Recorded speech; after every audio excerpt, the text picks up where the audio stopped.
내가 오늘 명하는 모든 명령을 너희는 지켜 행하라. 그리하면 너희가 살고 번성하고 여호와께서 너희의 조상들에게 맹세하신 땅에 들어가서 그것을 차지하리라. 내 하나님 여호와께서 이 40년 동안에 내게 광야길을 걷게 하신 것을 기억하라. 이는 너를 낮추시며 너를 시험하사 내 마음이 어떠한지 그 명령을 지키는지 지키지 않는지 알려 하심이라.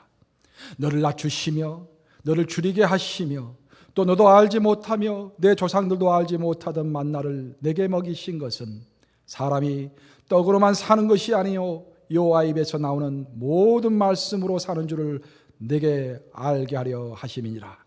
이 40년 동안에 내 의복이 헤어지지 아니하였고 내 발이 부릅뜨지 아니하였느니라. 너는 사람이 그 아들을 징계함 같이 내 하나님 여호와께서 너를 징계하시는 줄 마음에 생각하고 내 하나님 여호와의 명령을 지켜 그의 길을 따라가며 그를 경외할지니라. 살아계신 하나님의 말씀입니다. 한국 기독교 역사에 길이 남을 만한 훌륭한 부흥사였던 이성봉 목사님이 계십니다. 이 목사님은 평상시에 항상 왼쪽 손을 꽉 쥐고 이렇게 다니셨대요.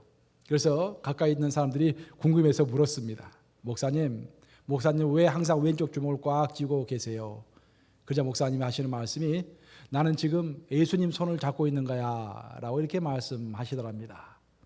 오래된 이야기인데 들을 때마다 은혜가 됩니다. 사랑하는 여러분, 여러분은 누구 손을 쥐고서 생활하십니까? 여러분의 배우자의 손을 꽉 쥐고 생활하십니까? 여러분의 자녀의 손을 꽉 쥐고 생활하십니까?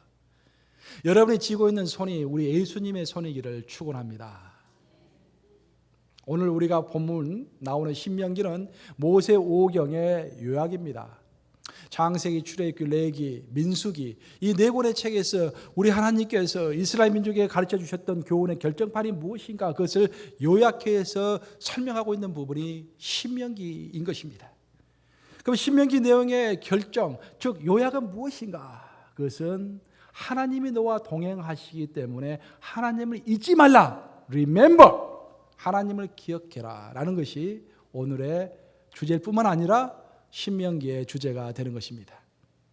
만약 오늘 여러분들이 지금 이 소리를 듣고 항상 우리 여호와 하나님의 손을 꽉 쥐고 생활할 수 있다면 오늘 설교는 여기서 끝입니다. 더 이상 들을 게 없어요. 여러분들 지금 이 순간에 나는 그 어떤 상황이 온다 할지라도 여호와 하나님만을 꼭 붙잡고서 생활하겠다라고 생각한다면 이 설교가 더 이상 할 필요가 없습니다. 지금부터 하는 설교는 그냥 덤입니다. 덤, 보너스로 드리는 것입니다. 설교를 계속 들으면서도 여러분들 꼭 잊지 말아야 할 것은 나는 꼭 우리 예수님 손만 잡고 살리라. 그러면 모든 문제가 해결될 것을 믿습니다라는 마음가짐인 것을 축원합니다. 우리는 인생을 살다 보면 누군가가 내 옆에 있어준다라는 것이 큰 위안이 될 때가 있습니다. 제가 한 번은 수술을 했습니다. 그 수술을 하면서 부분 마취를 했기 때문에 내 살을 자르는 그런 소리와 그런 감각이 내 온몸으로 느껴졌습니다. 얼마나 오싹했겠습니까? 내 살이 잘리는 것을 느끼면서 내 마음속으로 이런 말이 저절로 나왔습니다. 주님의 뜻대로 살겠습니다. 이 불쌍한 나를 인도해 주시옵소서. 그 소리가, 그런 고백이 저절로 나옵니다. 저절로. 그때 이렇게 불안한 마음이 돼 있을 때 누군가 내 옆에서 툭툭툭 등을 쳐주는 것이었습니다. 내 바로 옆에 있었던 간호사가 내 등을 규칙적으로 가볍게 툭툭툭 쳐주는데 그것이 그렇게 큰 위안이 될 수가 없어요. 수술하는 내 옆에 누군가가 나를 생각하고 있구나 라는 생각이 들면서 갑자기 하나님이 내 옆에 바로 계시는구나. 주님께서 나를 용서하셨구나 라는 생각이 들면서 눈물이 쭉 흐르는 사이에 나도 모르게 잠이 들었습니다. 우리는 이 세상을 살아가면서 무언가 내 삶에 정말로 안정감을 줄 만한 것을 찾기를 원합니다. 또 그것을 소중하게 우리 마음속에 간직합니다. 우리가 어렸을 때는 부모가 그런 존재였습니다. 부모는 어떤 상황에서도 나를 보호해 줄 것 같았고 내게 필요한 모든 것을 다 사줄 수 있을 것 같았습니다. 내가 어떤 아이들과 싸우다가 져서 집에 돌아오면 우리 부모님은 그 아이를 혼내줄 것처럼 보였습니다. 부모는 항상 나에게 신적인 존재처럼 보이는 것입니다. 그러다 나이가 들면 내가 의지하는 대상은 친구들로 바뀌고 또 내가 공부하는 학위로 바뀝니다. 하기를 바꿔서 직장 생활하면 또 직장이 거대한 그 직장이 나를 모든 것으로부터 보호해줄 것처럼 생각이 됩니다. 이후에도 우리가 의지하는 대상은 자꾸 바뀌지만 우리의 삶은 결국 그 모든 것들이 영원히 의지할 수 없는 일시적인 것일 뿐이라는 것을 깨닫는 과정일 뿐입니다.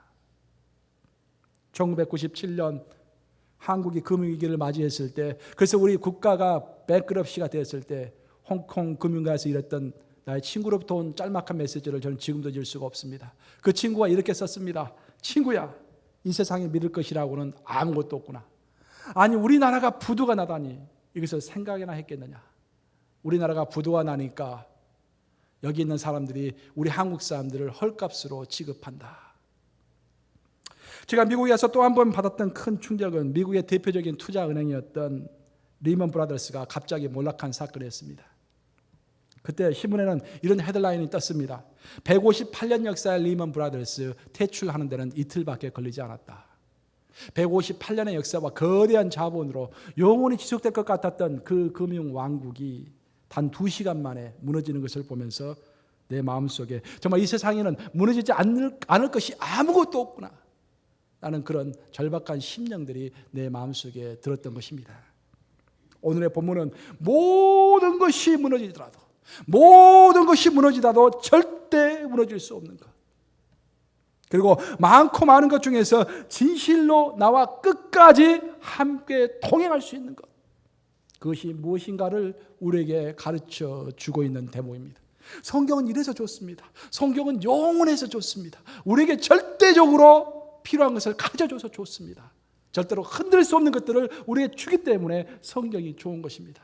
오늘의 본문은 이 세상 모든 것이 다 무너진다 할지라도 절대로 무너질 수 없는 것, 이 세상 모든 사람들이 나를 다 떠난다 할지라도 절대로 나를 떠나지 않는 것, 그것이 무엇인가를 우리에게 적나라하게 보여주고 있는 대목인 것입니다.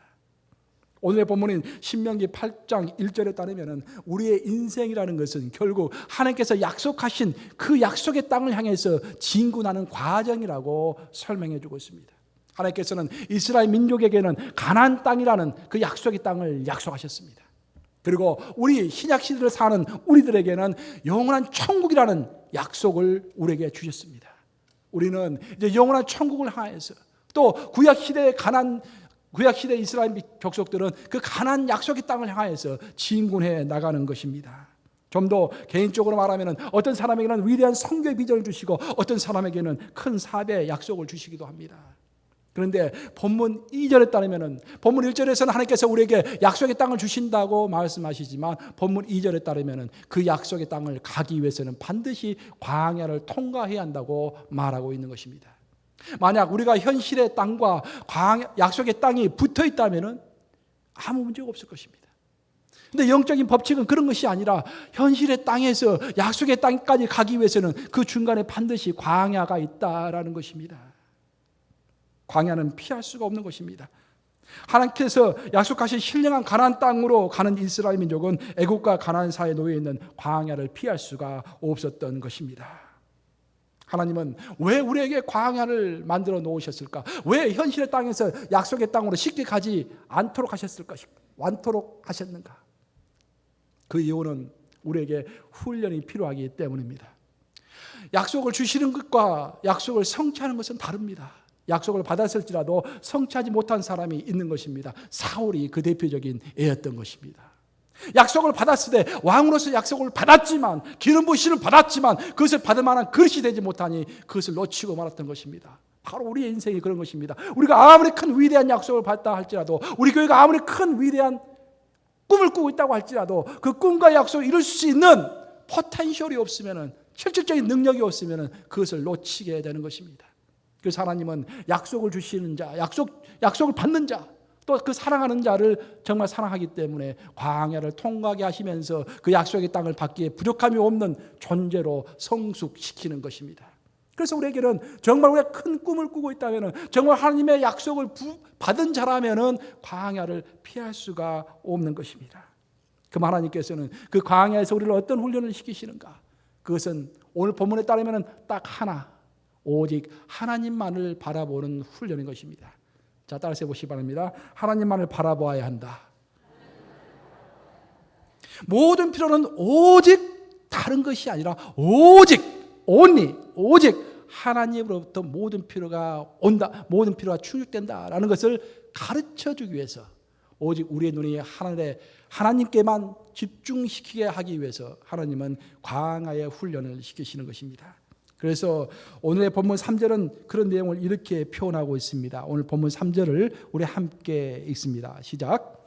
너를 낮추시며 너를 줄이게 하시며 또 너도 알지 못하며 내 조상들도 알지 못하던 만나를 내게 먹이신 것은 사람이 떡으로만 사는 것이 아니요 여호와 입에서 나오는 모든 말씀으로 사는 줄을 내가 알게 하려 하심이니라. 사랑하는 여러분, 왜 하나님은 우리들 많은 사람들 앞에서 낮추십니까? 왜 하나님은 가끔씩 우리를 줄이게 하십니까? 왜 하나님은 우리에게 가난을 알게 하십니까? 하지만 그 와중에서도 왜 하나님은 우리의 인생 가운데서 기적을 행하시는 것입니까? 어떨 때는 기적으로, 어떨 때는 가난함으로, 어떨 때는 굶주림으로, 어떨 때는 비천함으로, 어떨 때는 모욕으로, 여러 각도로 하나님은 우리를 훈련시키시는 것입니까? 그 이유는 딱 하나, 모든 삶의 능력은, 모든 삶의 성취는 우리의 비즈니스가 됐든지 우리의 자식이 됐든지 우리의 개인적인 비전이 됐든지 모든 것의 원천과 승리의 비결은 바로 하나님 한 분이라는 것을 가르쳐주기 위해서, 내가 비천에 처할 수도 있고 내가 부에 처할 수도 있고 내가 능력에 처할 수도 있고 내가 부끄러움에 처할 수도 있다, 내가 하게 달렸다라는 것을 가르쳐주기 위해서 어떤 때는 가난으로, 어떤 때는 존귀함으로, 어떤 때는 비천함으로, 어떤 때는 기적으로 우리 삶을 인도하시는 것입니다. 다시 말해서 우리가 인생을 살아갈 때 우리가 의지해야 할 핵심 가치는 떡이 아니라 하나님의 말씀, 그 하나님의 한 분이라는 것을 가르쳐주기 위해서 하나님은 이스라엘 민족을 무려 40년 동안 광야에서 훈련시키신 것입니다. 사랑하는 여러분, 이 이야기가 먼 4,000년 전의 이야기라고 생각하십니까? No, 바로 누구의 이야기다? 우리의 이야기인 것입니다. 우리 하나님은 6,000년 전이나 4,000년 전이나 2,000년 전이나 지금이나 여전히 어떤 하나님? 동일하신 하나님인 것입니다. 그 동일하신 하나님의 진리와 그 하나님의 뜻과 계획은 전혀 변하지 않는 것입니다. 세상은 변하고 우리의 사회 환경도 변하고 우리의 뜻과 사고 방식도 다 변하지만, 우리의 학문도 변하지만, 심지어 성경 해석 방법도 변하지만 오로지 변하지 않는 것은 하나님의 존재, 그분 한 분인 것입니다. 나무꾼이 정해진 시간에 나무를 가장 많이 뺄 수 있는 방법은 나무를 가서 열심히 톱으로 켜는 것이 아니라 톱으로 켜기 전에 그 톱을 앉아서 잘 가는 것이 방법입니다. 보통 현명하지 않은 사람들이 내가 가지고 있는 톱이나 도끼가 어떤 상태인지도 모르고 그냥 무작정 가서 열심히 나무를 팹니다. 하지만 현명한 사람은 먼저 앉아서 무뎌진 날을 갈고 무뎌진 톱을 갈고 그래서 날카롭게 한 다음에 가서 일을 하는 것입니다. 마찬가지로 우리는 삶의 현장에서 열심히 뛰기 전에 무엇을 위해서 내가 뛰어야 할 것인가, 왜 뛰는 것인가, 누구를 위해서 뛰는 것인가, 어디로 뛰어야 할 것인가 라는 것들을 먼저 생각해 봐야 하는 것입니다. 그래서 신앙이 중요한 것입니다. 여러분, 우리는 구원을 이야기합니다. 구원이라는 것이 얼마나 소중한 것입니까? 여러분, 하나님 앞에 오늘 애신호 권사님 기도했지만 하나님 앞에 가서 눈물 흘리고 통곡하고 회개하고 무슨 소용이 있겠습니까? 한 번 하나님 앞에 서는 모든 사람에게 한 번의 심판이 있을 것이라는 그 로마서 말씀대로 한 번 서는 그날을 위하여, 우리가 부끄러움이 없는 구원이 되기 위하여 우리가 이렇게 노력하고 하나님의 말씀을 보는 것입니다. 그래서 우리가 열심히 신앙생활을 하기 전에, 열심히 사업을 하기 전에 더 먼저 앉아서 생각해 봐야 할 것은 칼을 가는, 도끼를 가는 것, 톱을 가는 것. 즉, 내가 왜 이렇게 열심히 일을 해야 하는가? 누구를 위해서 열심히 일을 해야 하는가? 내가 어디로 가는 것인가를 생각해야 한다라는 것입니다. 속도는 방향이 명확할 때만이 의미가 있습니다. 방향이 명확한 연어는 수만리의 길을 헤엄쳐서라도 목적지에 도착하지만, 방향이 명확치 않은 바람에 나는 겨는 이리저리 붕 떠 있다가 아무 곳이나 주저앉는 것입니다. 여호와 하나님이 40년이라는 광야 기간을 통해서 어떤 목적을 이스라엘 민족에게 말씀해 주셨을까? 여호와 하나님이 40년이라는 광야 기간을 통해서 이스라엘 민족에게 꼭 가르쳐주고 싶은 것이 무엇이었을까? 그것은 두 가지입니다. 첫째는 하나님과 동행하는 것이 우리 인생의 목적이라는 것입니다. 우리 인생의 목적이 뭐라고요? 하나님과 동행하는 것. 한번 따라서 해보시기 바랍니다. 우리 인생의 목적은 하나님과 동행하는 것이다. 그게 하나님께서 아담에게 원하셨던 거고 이브에게 원하셨던 거고 또 우리에게 원하시는 것입니다. 그리고 둘째는 우리의 생존은 떡에 달려있는 것이 아니라 하나님의 말씀에 달려있다는 것입니다. 한번 따라서 해보시기 바랍니다. 우리의 생존은 떡이 아니라 하나님의 말씀에 달려있다. 진실로 믿으십니까, 여러분? 하나님께서 광야에서 이스라엘 민족에게 만나를 내리시고 의복이 떨어지지 않게 하시며 부른 기둥과 불기둥으로 인도하신 이유는 하나님과 동행하면 그 어떤 광야에서도 살아날 수 있다는 것을 가르쳐주기 위해서 불기둥, 구름기둥, 만나 이 모든 것을 통해서 하나님께서 함께 하신 것입니다.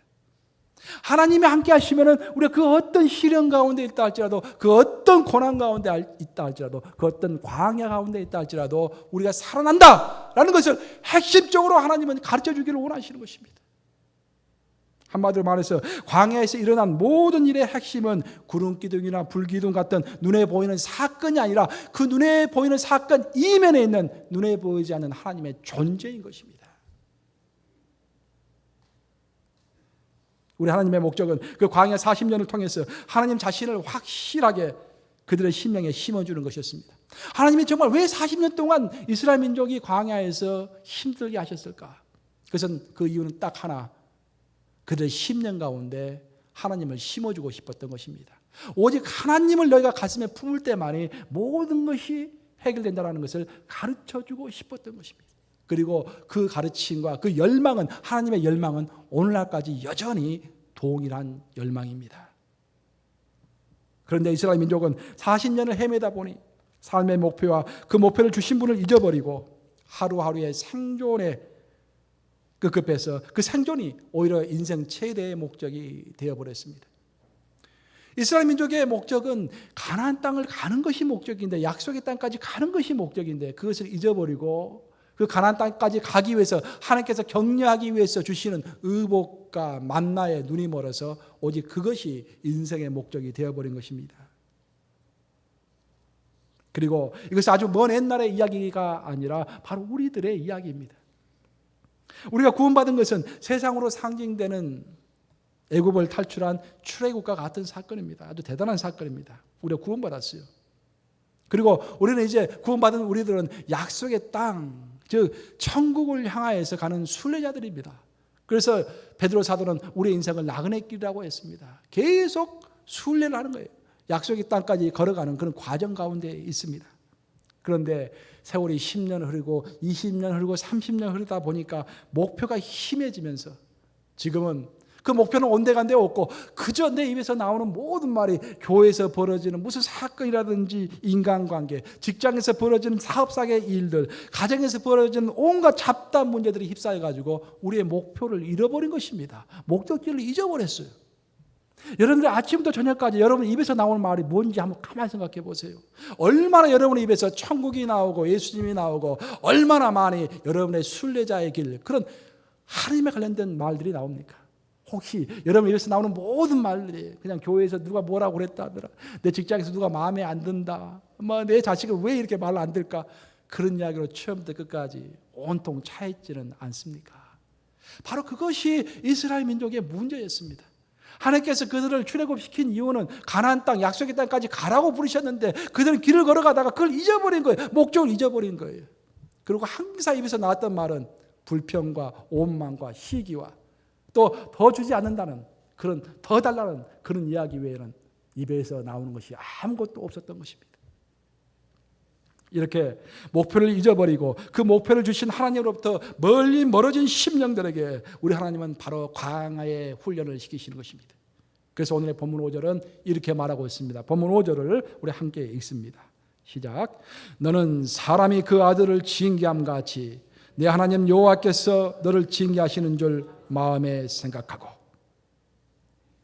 목적을 잃어버린 자에게, 인생의 목적을 잃어버린 자에게 하나님은 가만히 두시는 것이 아니라 그 잃어버린 자를 훈련시키신다라는 거예요. 얼마나 감사해요. 그렇죠? 잊어버리지 않고 우리를 훈련시켜 주신다라는 거예요. 그런데 우리 훈련받는 자들이 꼭 기억해야 할 것은 뭐냐면은, 이렇게 징계를 받고 훈련을 받는 자들이 기억해야 할 것은 뭐냐면은, 우리의 삶에서 어떤 징계와 시련이 진행이 될 때 거기에만 초점을 맞추면 안 된다라는 거예요.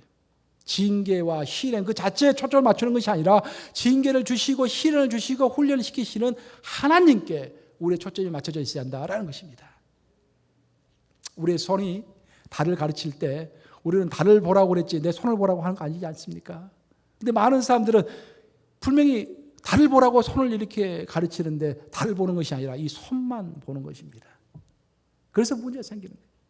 똑같이로 우리의 인생에서 하나님께서 우리에게 시련을 주시고 훈련시키시는 이유는 하나님을 보라고, 하나님께 더 매어달리라고, 하나님께 고백하라고 우리에게 시련을 주시고 어려움을 주시고 훈련을 주시는데 우리는 그 훈련과 시련 자체에 매몰되어서 불평하고 힘들어하는 것입니다. 오늘의 본문에서 하나님은 우리를 시험하사 우리의 마음에 무엇이 숨겨져 있는지를 보신다고 했습니다. 우리 마음속에 뭐가 숨겨져 있는지를 보시는 하나님이라는 것입니다. 그리고 그 마음속에 예수 그리스도라는 주축돌이 마음판에 없으면은 하나님은 그 마음판에 예수 그리스도라는 주축돌이 새겨질 때까지 계속해서 우리를 훈련시키신다라는 것입니다. 그런데 우리가 여기서 더 심각하게 생각해 봐야 할 것은 많은 이스라엘 사람들이 훈련만 받고서 정작 약속의 땅에는 들어가지 못했다라는 것입니다. 고된 훈련을 받고서 그나마 약속의 땅에 들어가면 다행인데 고된 훈련만 받고서 약속의 땅에 들어가지 못한다면 얼마나 원통하겠습니까? 하지만 이스라엘 민족은 출애굽할 때는 수십만 명, 어린아이들까지 하면 수백만 명이었는데 정작 약속의 땅까지 들어간 사람은 딱 2명밖에 없었던 것입니다. 왜 이런 결과가 벌어졌을까? 왜 훈련을 받았음에도 불구하고 약속의 땅에 이르지 못했을까? 아주 심각한 질문입니다. 우리도 똑같은 결과를 얻을 수가 있습니다. 열심히 이렇게 봉사하고 열심히 어려운 것도 다 이겨내고 신앙생활을 하는데 우리가 만약 하나님으로부터 버림을 받는다면 얼마나 심각한 문제겠습니까? 애굽을 나온 이스라엘 민족 중에서 하나님을 모르는 사람은 아무도 없었습니다. 모두가 다 홍해가 갈라지는 것을 봤기 때문에 정말로 하나님이 살아계시구나 라고 생각했고 만나가 하늘에서 떨어지는 것을 봤기 때문에 정말로 하나님이 계시는구나 누구든지 다 알았습니다. 그런데 정말로 문제는 이스라엘 민족은 그 홍해가 갈라지는 것을 보았을 뿐이고 만나가 떨어졌을 때 그 만나를 맛보았을 뿐 그 하나님을 마음판에 깊이 새기지를 못했다라는 것입니다. 그것이 바로 큰 문제였던 것입니다. 그 하나님을 가슴에 묻고서 진정한 삶의 주축돌로 삼지 않았기 때문에 그들은 약속의 땅에 들어갈 수가 없었던 것입니다. 마찬가지로 오늘날 그리스도인들은 하나님을 알고 경험하고 또한 인정합니다. 우리 하나님을 다 압니다. 또 하나님을 체험합니다. 하나님을 인정합니다.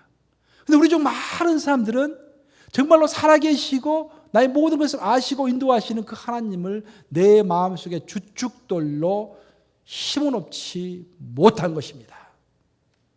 오늘날 많은 문제는 우리 마음속에 잔돌이 너무 많다라는 거예요. 잔돌이. 마음이 잔돌로 가득 차 있기 때문에 예수 그리스도는 주축돌이 들어갈 여지가 없는 것입니다. 그래서 구원받은 첫 구원이 참 중요해요. 누구를 통해서 구원을 받았는가, 또 어떤 교회에서 신앙생활을 하는가, 그것도 아주 참 중요할 것 같습니다. 우리가 구원받을 때 처음에 제대로 구원받아서 예수 그리스도를 구세주뿐만 아니라 내 인생의 주인으로 모셔드리는 명확한 구원이 있었다면 예수 그리스도가 내 마음판을 다 차지하는 주축돌이 되었을 것입니다. 그리고 그 주축돌 위에다가 여러 가지 잘자란 그런 돌들이 들어와도 아무 문제가 없었을 것입니다. 근데 문제는 처음에 구원이 명확하지 않았기 때문에 구원이라는 것은 예수 그리스도를 세비어, 구세주로 영접할 뿐만 아니라 또 로드, 내 인생의 주인, 내 인생을 완전히 드리는 분, 내 인생을 완전히 인도하시는 분, 나의 모든 것을 드리는 분, 내 주인으로 모셔드려야 하는데 그런 것이 명확하지 않는 사람은 그냥 싸구려 구원, 나를 죄로부터 용서해 주셨다라는 것만 붙잡고 있기 때문에 예수 그리스도가 내 마음판에 주축돌이 되지 않은 것입니다.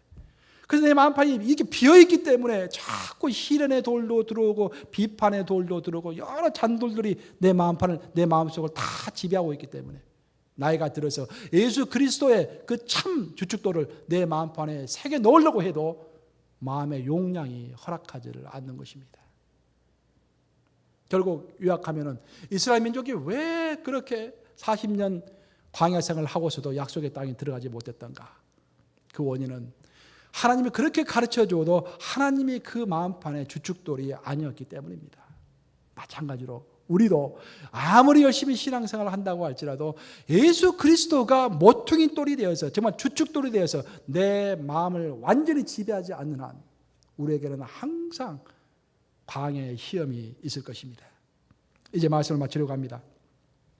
언젠가 세계적인 복음 전도자인 빌리 그레이엄 목사님에게 한 기자가 이렇게 질문했다고 합니다. 목사님은 세상의 미래 또 역사의 미래에 대해서 말씀을 많이 하십니다. 예수님이 재림하신다고 그러시고 또 뭐 말세가 있다고 그러시고 그런 미래 이야기를 많이 하시는데 그럼 목사님 자신에 대해서 목사님의 미래에 대해서는 얼마나 아십니까? 그래 빌리 그레이엄 목사님이 이렇게 대답했다고 그래요. 솔직히 말해서 나는 내 미래가 어떻게 될지 모릅니다. 아주 솔직한 답변입니다. 내 미래에 대해서는 내가 어떻게 될지 모릅니다. 하지만 한 가지 확실한 것은 내가 어떤 미래를 만나든지 내 미래에는 어떤 한 분이 내 손을 잡고 있다는 것입니다. 바로 그분이 누구다? 예수 그리스도시다. 어떤 미래가 나에게 온다 할지라도 어떤 고난과 어려움이 온다 할지라도 그것은 오고 안 오는 것은 내가 관여할 문제가 아니라 하나님께서 주실 문제이지만 그 가운데서 나를 붙잡고 계신 분이 있다라는 것입니다. 그분이 바로 예수 그리스도라는 것입니다. 사랑하는 여러분, 우리는 우리의 미래가 어떻게 펼쳐질지 알기를 원합니다. 그래서 여러분들은 많은 사람들이 애언 듣기를 원합니다. 내가 미래가 어떻게 될까? 애언을 듣기를 원해요. 어떤 사람들은 전까지 본다고 합니다. 저는 꼭 보지 마시기 바랍니다. 여러분들 자존심이 있지, 크리스천으로서 자존심이 있지, 성령을 모시고 있는 사람이 어떻게 해서 이 귀신들이 이야기하는 그런 잡기들이 이야기하는 점을 봅니까? 그러면 안 됩니다, 여러분들. 하지만 하나님이 우리에게 일일이 우리의 미래에 대해서 가르쳐 주지는 않지만 한 가지 더 본질적인 것을 우리에게 가르쳐 주고 있는 것입니다. 그 본질적인 것을 가르쳐 주기 때문에 개별적으로 가르쳐 줄 필요가 없는 것입니다. 그 본질적인 것은 다름이 아니라 우리가 어떠한 미래를 만나든지 어떠한 어려움을 만나든지 바로 그곳에는 우리 하나님께서 우리와 함께 하신다는 사실입니다. 내가 세상 끝날까지 너희와 항상 함께 하리라. 누구의 말씀입니까? 우리 그리스도의 말씀인 것입니다. 우리에게 닥치는 어려움과 병이나 그 숙명은 피할 수가 없습니다. 올 것이라면 꼭 올 것입니다. 그래서 우리는 그 오는 것을 염려하기보다는 그 어려움이 올지라도 우리가 절대적으로 의지할 수 있는 하나님이 나와 함께 하신다라는 것을 마음에 확증하는 것이 훨씬 중요한 것입니다. 감육의 창시자인 요한 웨슬레가 임종할 때 기력이 다 세해서 말을 하지 못했다고 합니다. 근데 마지막 죽기 바로 직전에 딱 한마디를 했어요. 눈을 딱 뜨더니 갑자기 미소를 쓱 짓더니 했던 말이 모든 것 중에 가장 좋은 것은, 오늘 설교 제목입니다. 모든 것 중에 가장 좋은 것은 우리 주님이 우리와 함께 하신다는 그것이라네 라고 탁 돌아가셨어요. 사랑하는 여러분, 모든 것 중에서 가장 좋은 것, 그것을 놓치지 않는 여러분들 되시기를 우리 주님의 이름으로 축복합니다.